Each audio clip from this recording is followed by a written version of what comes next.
Miss হবে না আপনার পছন্দের টিভি শো, দেখুন জি5 অ্যাপে একদম ফ্রি। যখন আমরা ছোটবেলায় গায়ক হব বা বড় হলে গান গাইবো এরকম একটা স্বপ্ন থাকে না, কিছু গান থাকে, কিছু গানের মধ্যে এমন একটা হিরোইজম থাকে, সব মিলিয়ে you want to replicate that when you grow up, you want to do something like that.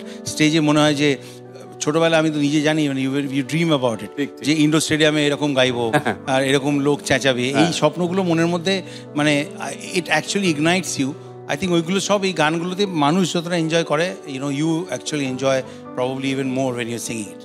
ওইটা আমার ওই ইলেকট্রিকটা আই থিঙ্ক হয়তো স্টেজে খানিকটা দেখা যায়। বাবুল সুপ্রিয় যখন মঞ্চে আছে, আমরা ট্রিবিউট দিচ্ছি রাহুল দেব বর্মন এবং কিশোর কুমারকে। এরপর একের পর এক গান নিয়ে আমাদের সবার প্রিয় বাবুল সুপ্রিয় থাকছেন সারেগামাপা লিজেন্ডসের মঞ্চে। বড় করে হাত তালি। আমি বিশেষ করে খুশি, আমারও খুব বন্ধু, একসাথে বহু শো করেছি, আমাদের ওয়ার্ল্ড ট্যুর আছে নিজেদের একসাথে। কিশোর সোডাজি, আরেকজন কিশোর আজকে মঞ্চে, কিশোর সিং সোডাজির জন্য বড় করে হাততালি একটা।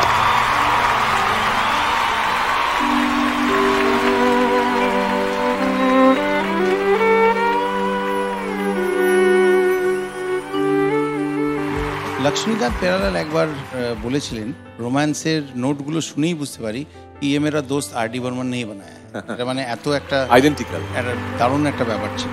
হিন্দি গানে তো আমরা সবাই জানি যে এই জুটির, আর ডি বর্মন কিশোর কুমার জুটির বিরাট রমরমা ছিল, সঙ্গে সঙ্গে কিন্তু বাংলা গানেও ছিল। অ্যাবসলিউটলি। একটা ছোট্ট গল্প আপনাদের সাথে শেয়ার করি, যে আমরা সকলে মহানায়ক উত্তম কুমারকে অভিনেতা হিসেবেই বেশি চিনি, কিন্তু উত্তম বাবু একজন দক্ষ এবং অসম্ভব ভালো পরিচালকও ছিলেন। তার ছবি কলঙ্কিনী কঙ্কাবতীতে মিউজিক ডিরেক্টর ছিলেন আর ডি বর্মন। মিঠুন চক্রবর্তী এবং শর্মিলা ঠাকুরের লিপে কিন্তু গান গেয়েছিলেন কিশোর কুমার এবং আশা ভোঁসলে। আজকে যে গানগুলি গাওয়া হচ্ছে তার অনেকগুলোই অ্যারেঞ্জ করেছেন আমাদের সকলের প্রিয়, সবার পরিচিত সিধুদা। সিধুদাকে আমরা একদম অন্য পরিচয়ে দেখেছি, কিন্তু আজকে তার পরিচয় একটু আলাদা, আজকে তিনি অন্য ভূমিকায়। প্রথম কথা হচ্ছে আর ডি বর্মন আর কিশোর কুমারের গান সে তো হৃদয় জুড়ে রয়েছে, মগজ জুড়ে রয়েছে, সেগুলোকে তো উদযাপন করার জন্য এই আয়োজন। দু নম্বর কথা হচ্ছে এখানকার মিউজিশিয়ানরা এবং সিঙ্গাররা এত ভালো যে আমায় খুব একটা পরিশ্রম করতে হয়নি। সমস্ত মিউজিশিয়ানদের জন্য আমি হাততালি দিতে চাই।